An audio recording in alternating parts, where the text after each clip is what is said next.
Halo semuanya, saya Kristiana Riawinarti, NIM H10511611055. Pada video kali ini saya akan menjelaskan tentang rancang bangun sistem pencitraan lingkungan 3 dimensi dan navigasi pada Atomus Mobile Robot menggunakan algoritma D.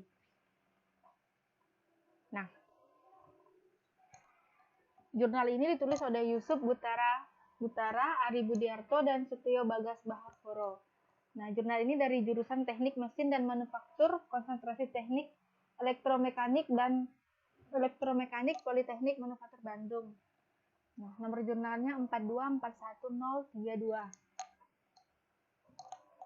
Nah, seperti yang kita tahu, dalam sistem pada suatu pemetaan pada suatu tempat, untuk proses pengambilan datanya secara manual akan dilakukan oleh operator. Tetapi untuk tempat yang sempit dan berbahaya dapat menimbulkan resiko, misalnya kecelakaan pada si operator ini. Nah, sebuah robot dapat menggantikan peran dari operator. Pada robot tersebut dapat diterapkan sistem lokalisasi dan pemetaan. Nah, lokalisasi sendiri merupakan suatu proses pembangunan hubungan antara sistem koordinat peta dan sistem koordinat lokal robot. Nah, untuk pemetaan dapat digambarkan sebagai proses yang menggambarkan lingkungan berdasarkan informasi di sekitarnya yang diawali dengan gambar grafis. Untuk kita dapat menjalankan robot, kita harus memiliki sistem navigasi yang berjalan secara simultan atau berkelanjutan kayak gitu. Dengan sistem lokalisasi dan pemetaan hingga proses pengambilan data dapat dilakukan secepat mungkin.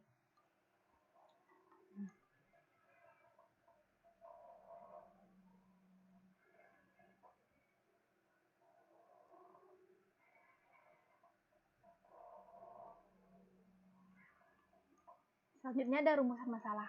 Berdasarkan latar belakang yang telah disebutkan, masalah yang dikaji pada penelitian ini ada 4. Yang pertama, bagaimana merancang suatu kendali robot pemetaan menggunakan sistem yang dapat menelusuri lingkungan yang dilengkapi dengan sensor jarak.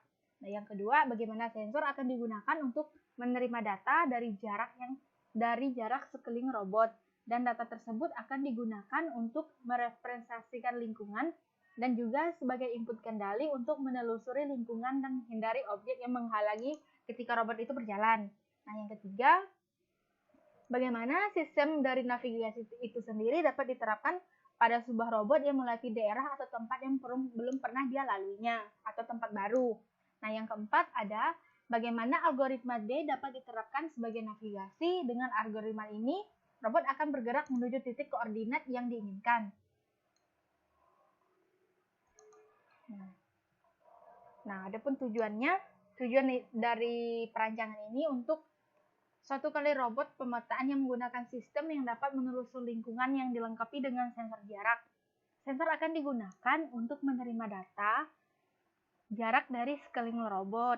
Data tersebut akan digunakan untuk merepresentasikan lingkungan dan juga sebagai input kendali untuk menelusuri lingkungan dan menghindari objek menghalangi robot. Nah, ini dia. Nah, untuk algoritma D-nya dapat diterapkan sebagai navigasi. Dengan algoritma ini, robot akan bergerak menuju titik koordinat yang kita inginkan.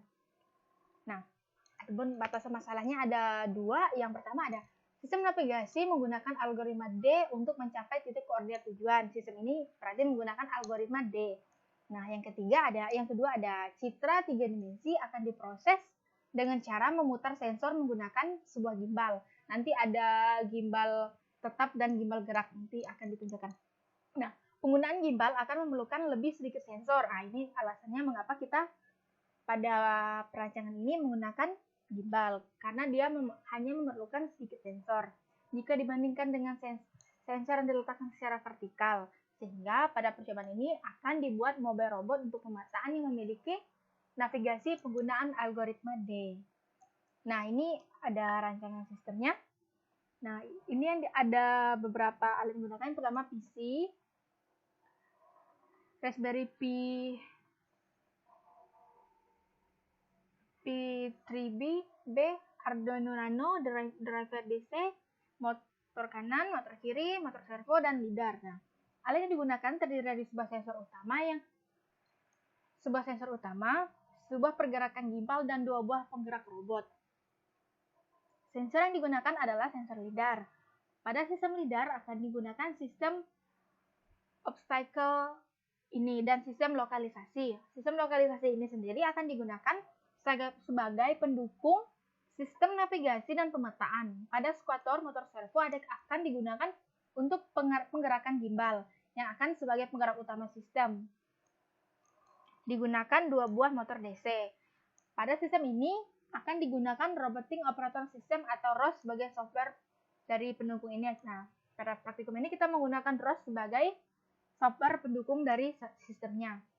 Nah, ini ada rancangan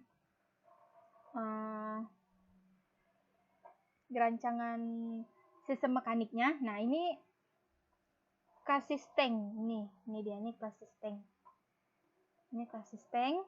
Nah, chassis tank ini sendiri itu merupakan komponen utama pada sistem ini karena merupakan bagian badan dari robot. Nah, selanjutnya ini ada gimbal gerak dan gimbal tetap. Nah,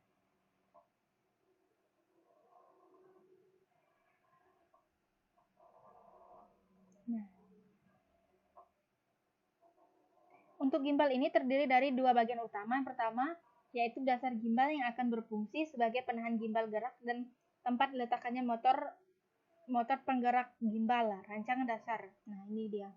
Ini untuk rancangan dasarnya nih. Ini gimbal tetap nih.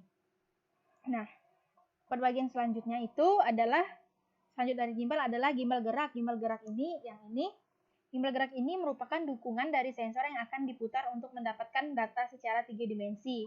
Nah, gimbal gerak ini berarti dia bisa bergerak gitu. Nah, kedua bagian ini akan dibuat dengan bahan akrilik dan dibuat dengan laser cutting. Nah, ini dia. Nah, dan selanjutnya ada domain rancangan elektrik. Nah, rangkaian elektrik ini terkumpul dalam satu rangkaian motherboard. Selain menjadi papan PCB utama, motherboard digunakan untuk mengkoneksikan sumber tegangan dengan bahan dan sumber data dengan pengolahan data. Komponen yang terhubung dengan ini pertama adalah seperti yang kita tahu adalah baterai.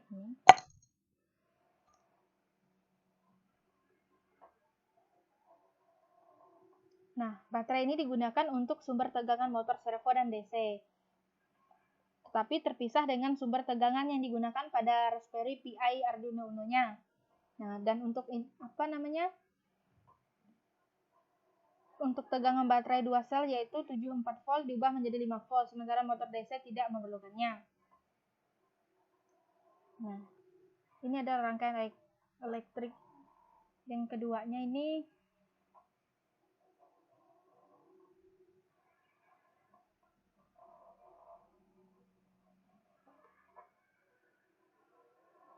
Nah, selanjutnya ini ada domain rancangan informatik flowchart algoritma robot dan frame koordinat yang ada pada sistemnya.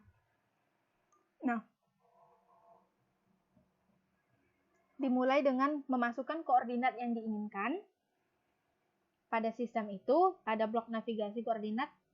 Tujuan dengan koordinat sekarang dari robot akan dilakukan perhitungan untuk mengetahui koordinat mana di sekeliling robot yang memiliki jarak terpendek. Setelah itu, robot akan maju atau berputar ke titik sekeliling sampai robot sampai pada koordinat yang sama atau sampai kepada koordinat yang diinginkan. Selanjutnya, jika robot sudah diam di titik yang diinginkan, robot akan melakukan pengambilan data secara 3 dimensi. Nah, setelah dia melakukan pengambilan data secara 3 dimensi, untuk mengubah data menjadi citra lingkungan secara 3 dimensi, maka perlu kita gunakan perhitungan kinematika untuk mengetahui hubungan antara koordinat satu dengan yang lainnya. Nah, perlu dilakukan ini. Nah, selanjutnya pada percobaan ini metode apa sih yang kita pakai? Nah, pada perancang ini metode yang digunakan itu menerapkan VDI 2206. Itu merupakan perancangan mekatronika Perancangan ini meliputi 3 domain, yaitu domain mekanik, elektrik, dan program. Ketiga domain tersebut akan diintegrasikan.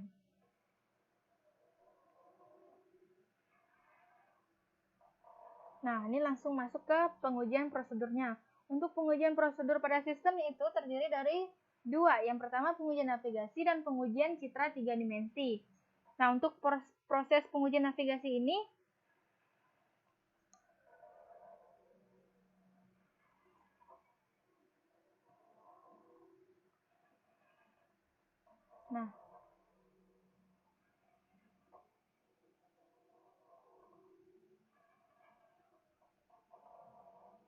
Nah, dia ada 2 proses pengujiannya, navigasi dan citra 3 dimensi. Nah, untuk hasil dari pengujian navigasi ini ada, nah ini dia, ini gambarnya. Untuk hasilnya, pada data yang diperoleh dari lokalisasi dapat disimpulkan bahwa akurasi dari sistem yang dibuat 64,39%, sementara dengan pengukuran secara manual, akurasi navigasi sebesar 73,117%. Pada 8 kali percobaan, robot berhasil 100% menghalangi halangan yang ada. Dapat dilihat pada ini dia. Nah, ini untuk hasil pengujian citra 3 dimensinya.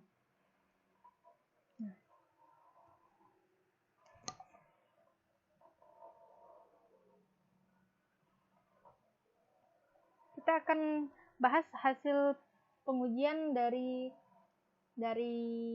pengujian navigasinya dulu. Nah, pengujian navigasi ini kita akan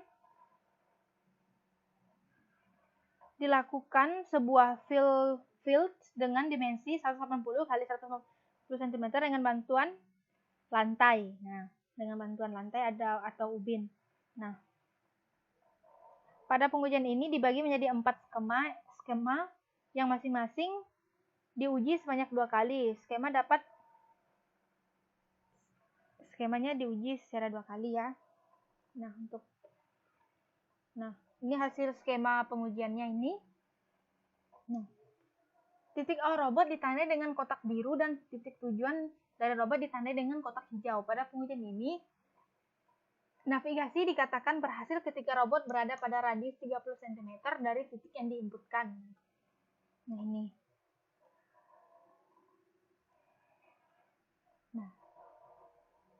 Nah, dan untuk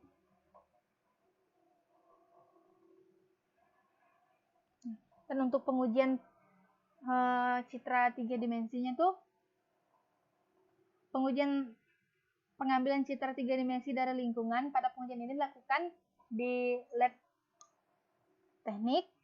Nah, ini dia gambarnya. Nah, yang ini kan gambar aslinya. Nah, sesudah dilakukan pengujian secara 3 dimensinya, nah maka jadi seperti ini. Nah, ini meja praktikum yang ini jadi seperti ini. Nah, ini dari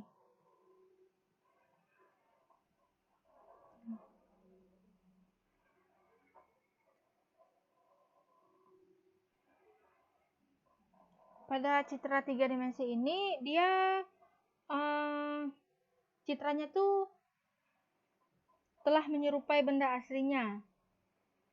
Dan errornya yang terjadi pada citra 3 dimensi ini, pergerakan motor servo, yaitu perbedaan waktu antara proses perhitungan dengan posisi motor servo yang dibutuhkan. Nah, itu perbedaannya. Tapi dia untuk secara ini dia sudah jelas. Nah, dan untuk kesimpulannya, yang pertama ada koordinat titik ukur pada lingkungan dapat diperoleh dengan melakukan perhitungan kinematika antara frame koordinat, referensi robot, dan laser. Yang kedua adalah menggunakan lokalisasi scan matching akan sangat tergantung dalam lingkungan. Dari lingkungan dinamis akan mengganggu sistem lokalisasi. Yang ketiga ada sensor RP LiDAR A1M8 hanya dapat mendeteksi objek yang terletak kurang dari 3 meter.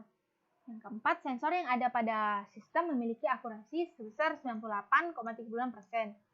Yang kelima, akurasi dari navigasi sebesar 68,39% pada sistem SLAM. Sementara dengan pengukuran secara manual, akurasi navigasi sebesar 73,17%. Dari 8 kali percobaan dilakukan, robot berhasil menghindari halangan yang ada. Keakuratan citra 3 dimensi tergantung dengan keakuratan sensor, navigasi, dan motor servo. Nah, dan untuk sarannya, sensor lidar ini kan merupakan komponen utama pada sistem, maka direkomendasikan untuk mengganti LP lidar A1M3 dengan Hopoyu UTM 30LX karena memiliki spesifikasi yang lebih tinggi, yaitu angular resolution sebesar 0,25 derajat dengan jarak ukur 30 cm. Nah, kalau lidar kan dia hanya kurang lebih 3 cm, kalau ini 30 cm, jadi lebih itu. Nah, untuk sarannya. Yang kedua ada menambahkan sensor ping untuk upscale avoidance karena keterbatasan dari lidar dalam mendeteksi objek yang bersifat transparan. Nah, jadi perlu sensor ping ini untuk mendeteksi benda yang bersifat transparan. Karena dengan ini, karena menggunakan sensor itu yang dilakukan pada perancangan ini, sensornya masih belum bisa mendeteksi objek yang bersifat transparan. Dan yang ketiga ada menggabungkan kedua sistem lokalisasi SLAM dengan odometri menggunakan metode complementary filter. Yang keempat ada menambahkan sensor IMU untuk menangani offside karena permukaan tanah yang tidak rata untuk kita mengetahui dari sensor saat diputar oleh gimbal. Yang kelima menambahkan fitur IoT agar dapat dikendalikan dari jarak jauh. Oke, sekian video kali ini. Selamat menonton. Selamat siang.